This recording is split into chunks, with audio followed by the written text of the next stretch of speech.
Phil's announcement took me completely by surprise. "From now on, you'll help me take care of my mom and sister," he declared, his voice uncharacteristically cold. "If you don't like it, let's just break up." I could hardly believe what I was hearing. Phil was the man I'd married 2 years ago, a caring, thoughtful partner who had always respected my wishes and talked through big decisions. But now, he was making demands without consulting me, as if I didn't have a say.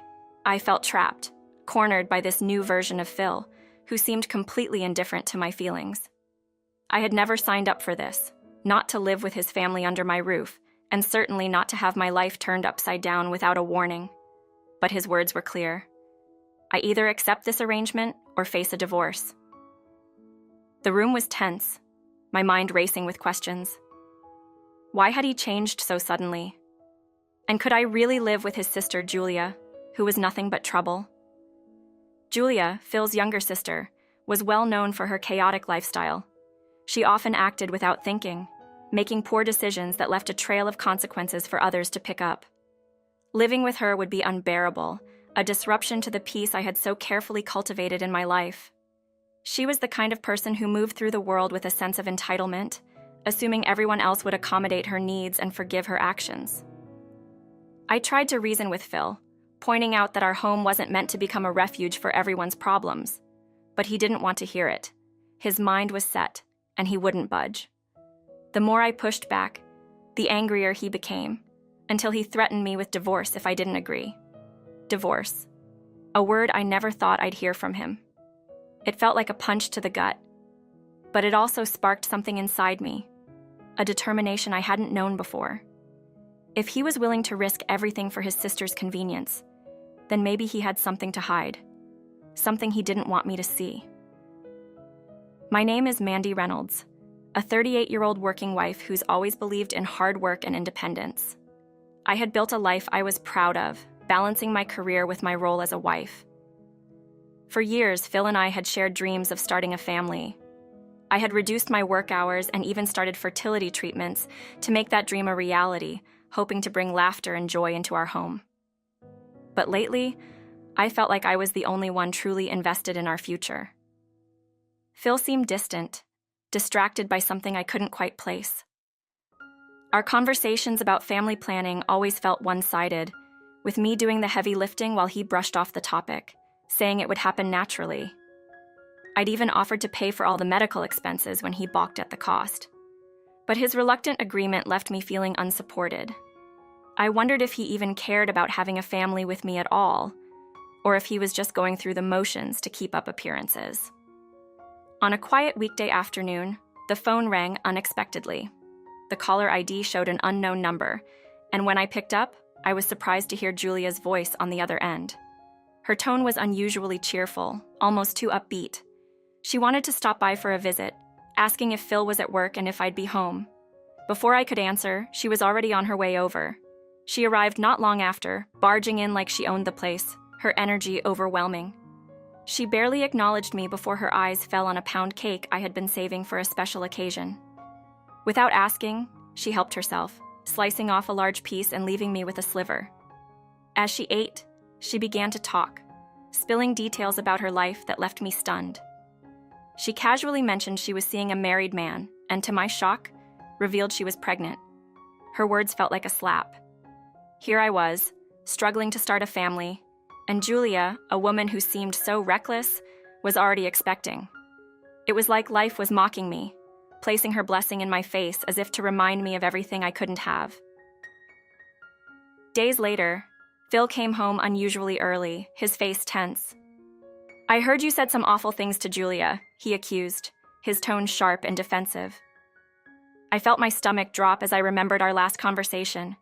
Julia had twisted my words, making me out to be the villain. Phil wouldn't hear my side of the story, his mind already made up. I knew then that Julia had more control over him than I'd realized. Still, to avoid more conflict, I reluctantly apologized, swallowing my pride. But Julia's interference didn't stop there. She began texting me at all hours, demanding my attention and sending me long messages about her relationship woes. She even complained to Phil if I didn't reply fast enough. Her constant presence in my life became a heavy burden, disrupting my peace, and I started losing sleep over her endless demands. Every time I tried to explain this to Phil, he brushed it off, suggesting that I was just jealous of Julia's pregnancy. The accusation stung. Jealous? Of Julia? All I wanted was to have my own family with Phil, and now he was implying that I was the problem. Just when I thought things couldn't get any worse, a series of large boxes began arriving at our doorstep one afternoon. Each box was addressed to Phil, and their sheer size made me wonder what was inside. When Phil finally came home that night, I asked him about the boxes, and he revealed, without a hint of hesitation, that his mother and Julia would be moving in. "They'll be staying with us from now on," he said matter-of-factly. His words were so casual, as if he were discussing the weather and not completely rearranging my life. I couldn't believe what I was hearing. It felt like a nightmare I couldn't wake up from. Phil's attitude was indifferent, almost dismissive of my feelings. He didn't even consider how I might feel about this arrangement or how it would affect our marriage. In his mind, it was a done deal, and I had no choice in the matter. The realization hit me hard. This was no longer the partnership I had signed up for. It was clear that to Phil, my opinions didn't matter anymore. Phil's behavior over the past few weeks had been so strange, so unlike the man I thought I knew. His secrecy, his sudden detachment, and now this insistence on bringing his family into our home. It all felt like a calculated move. I started to wonder if he was hiding something, a secret that he didn't want me to discover. Determined to find answers, I decided to go through his belongings, hoping to uncover anything that could explain his drastic change in behavior. And I found it. On his computer, I stumbled upon a series of emails that left no room for doubt. Phil had been seeing another woman, and their messages were filled with words of affection that he hadn't shared with me in a long time. The betrayal hit like a tidal wave, but I knew I couldn't confront him without solid proof. If I was going to fight this, I needed more than just my word against his. The anger and hurt boiled within me, but I remained silent, planning my next move. With the help of my mother-in-law, who had grown disillusioned with Phil's recent actions, I hired a private investigator to gather evidence. She had sensed something was off as well, and wanted to support me in whatever way she could. While Phil continued living his double life, the investigator worked tirelessly, piecing together the evidence I would need to confront him. Meanwhile, I played the role of the dutiful wife, enduring Julia and her mother as they moved in, filling our home with their presence and disrupting my peace. I pretended nothing was wrong, going about my daily routine, but inside I was a storm of emotions: hurt, betrayal, anger, and a strange satisfaction knowing that I would soon expose Phil's lies. As the days passed, I gathered more evidence, building a case against him. And finally, I had everything I needed to confront him. One evening, as Phil sat at the dining table, I spread out the photos and documents from the investigator, each one a piece of the puzzle that exposed his betrayal. He stared at the evidence, his face pale and his usual bravado shattered. I watched as he struggled to find words, knowing he had no explanation that could excuse what he had done. When he finally spoke, his response was beyond belief. "This is just part of a man's pride," he said, dismissing the entire affair as if it were nothing more than a harmless indulgence. His words cut deep, and I felt a surge of anger like never before. This was the man I had married, the one I had trusted with my future, and he was treating our marriage like a disposable item. I knew then that there was no going back. This was the end. The decision to file for divorce was firm in my mind, and I would not let him talk his way out of it.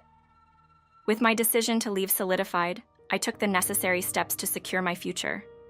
I filed for divorce, citing Phil's infidelity, and requesting compensation for the years I had invested in our marriage. Phil fought back, of course, his pride bruised, but he had no choice but to agree when faced with the overwhelming evidence I had gathered. The proceedings were swift, and the fallout was immediate. Word of Phil's scandal spread through his workplace, and he was quickly reassigned to a lesser role, a humiliating consequence for a man who had once prided himself on his professional success. As for Julia, her affair became public knowledge, and she lost her job, her reputation tarnished. The ripple effect of their actions impacted everyone around them, exposing the selfishness and deceit they had tried so hard to hide. I felt a sense of closure, a satisfaction in knowing that they were facing the consequences of their actions. After the divorce, I felt a freedom I hadn't known in years. The weight of my failed marriage lifted, and I felt like I could finally breathe again. I returned to work full-time, throwing myself into my career and rebuilding the life I had once envisioned for myself. With each passing day, I grew stronger, rediscovering the independence I had almost lost. Eventually, I met someone new, a kind, understanding man who respected my past and valued my dreams. He was a mid-career nurse who had a gentle way of empathizing with others, someone who saw me for who I truly was, and not just as someone's ex-wife. Our relationship was steady, a comforting presence that helped me heal and move forward.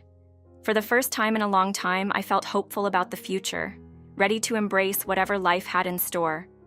Reflecting on everything, I realized how far I had come from the woman I once was.